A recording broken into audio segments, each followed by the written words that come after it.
Então, bora para mais uma decoração de bolo aqui, e esse tema é super legal. E tem bastante detalhe aí para vocês pegar, bastante dica, então bora lá.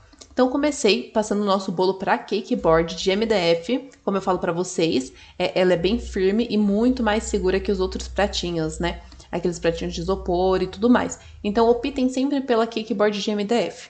Para colar o bolo na cake board, eu coloco sempre um pouquinho do recheio, às vezes o próprio recheio do bolo, se não, uso os doces da pronta entrega ali que esteja relacionado com o bolo, né? Se o bolo é de chocolate, eu uso um recheio de chocolate. Se ele tem algum recheio mais puxado para o creme branco, eu uso o ninho e assim vai indo. Dei uma limpadinha na cake board porque, como tava no saquinho, né, ficou alguns farelos, um pouquinho de líquido do bolo, enfim. Eu sempre gosto também de verificar se tá tudo ok, né? Se o recheio tá bem firme. Então eu sempre mexo na parte de cima do bolo, dou uma verificadinha, né? Balanço o bolo um pouquinho pro lado. Se tá tudo ok, a gente segue o processo normalmente. Então eu vou fazer primeiro a aplicação do chantilly. Vou começar de baixo para cima, depois eu vou pro topo. Aqui não tem muito segredo. Você bate o chantilly normal, como se fosse ponto para alisar. Então não precisa bater tanto assim. Deixa na velocidade 1 da batedeira. Viu que precisa mais um pouquinho? Bate mais um pouquinho. E assim vai sempre verificando para você não passar o ponto. Mas se passar, tem algumas formas aí que eu sempre falo para vocês de voltar um pouquinho o ponto, deixar um pouquinho mais liso, não deixar poroso. No caso, se você passou o ponto, esse chantilly vai estar poroso. Então você coloca um pouquinho de creme de leite. Ou também você pode pôr leite condensado, tá bom? Só que não exagera muito. O leite condensado acaba ficando mais doce e o creme de leite deixa um pouco mole. Uma outra opção, se o bolo fosse todo liso, que é o caso do meu que eu vou fazer agora, você poderia colocar um pouquinho de chantilly em cima mesmo, ou chantilly líquido, e vir passando a espátula que ele alisa também, né? Ele fecha esses porinhos que estão abertos. Uma outra dica seria borrifar um pouco de água com a bombinha mesmo e vir passando a espátula que também fecha. Mas enfim, tem várias dicas aí. Mas o legal seria você já evitar de deixar esse chantilly poroso. Testa uma vez, viu que deixou alguns minutinhos, deixa menos e assim vai indo.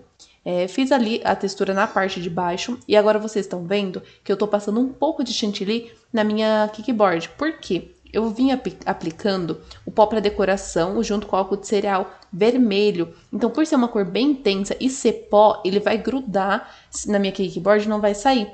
Então, eu fazendo essa proteção dessa forma, passando um pouquinho de chantilly, ele vai grudar no chantilly. Então, na parte da limpeza é muito mais fácil, muito mais prático. Se você não quiser fazer isso, também não tem problema, mas na hora de você limpar ali a sua bandejinha, vai dar um trabalhinho maior, né? Então, para facilitar um pouco minha vida, eu sempre faço dessa forma. Você não precisa necessariamente passar o chantilly na bandejinha. Se você já tiver a espatulada lateral e sobrou aquele excesso que fica na bandeja, né, quando a gente vai limpar, é só não limpar. Pode aplicar que depois vai ficar um pouquinho mais fácil também. Porque o mais difícil é quando tem que limpar bem rente ao bolo, porque às vezes você encosta a mão, então dá um pouquinho mais de trabalho. Essa aplicação do pó para decoração é bem simples. Eu uso o álcool de cereal e o pó para decoração vermelho rubi. Nesse caso, eu estou usando o rubi porque eu acho ele bem mais forte. Até para o Natal também, temas natalinos eu acho muito bacana ele. Fica bem brilhoso e bem forte, né? Aquele vermelho bem intenso. Quando eu quero chegar num tom bem bonito, o chantilly mesmo, eu não preciso necessariamente colocar bastante corante. Você pode deixar ele um pouquinho mais claro, se você for vir com pó para decoração, que é o meu caso. Você até consegue sim chegar nesse tom usando corante, só que aí você teria que colocar uma quantidade grande, né? Ou você poderia dosar também, coloca um pouco de chantilly e uma quantidade bem grande de corante. E deixa o fundo mais clarinho e a parte de cima, né, você vem fazendo uma camadinha fina com essa misturinha que você fez. Mas eu não gosto muito por conta do sabor, né? Às vezes, dependendo do corante vermelho, corante preto, pode acontecer de amargar ali na boca. Então, eu prefiro usar os pó para decoração, que fica mais bonito, chega uma cor bem intensa. Então, tem essas duas opções aí.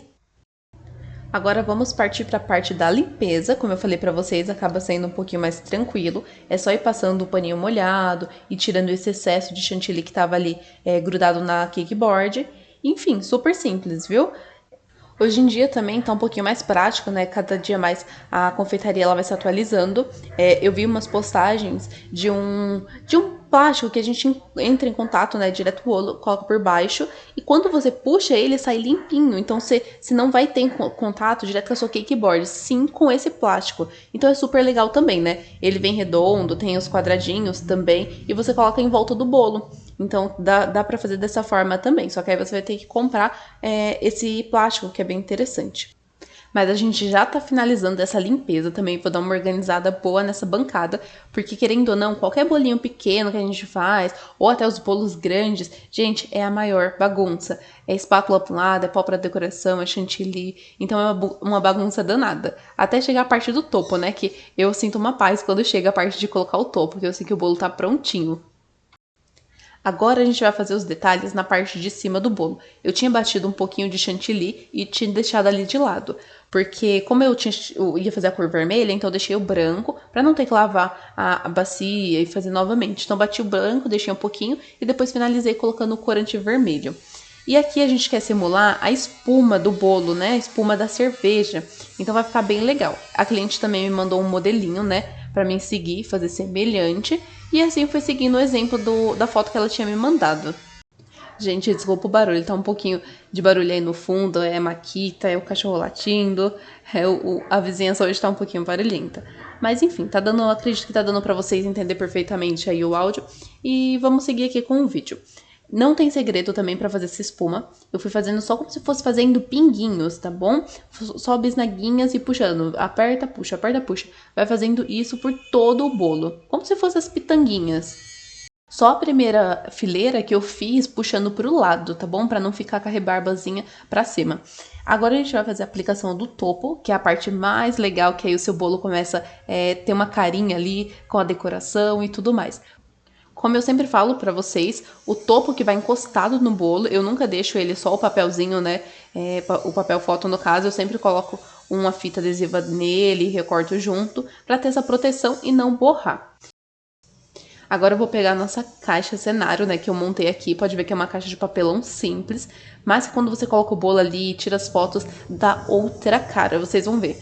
Eu vou chegar com a câmera um pouquinho mais perto, que aí vocês conseguem ver com mais detalhes. E olha só como ficou esse bolo. Tá vendo esse vermelho? Ficou bem intenso, bem vibrante, por conta do pó que a gente aplicou, né, junto com o álcool de cereal. E esse foi o topo de hoje, o tema. E eu espero que vocês tenham gostado aí todas as dicas, tá bom?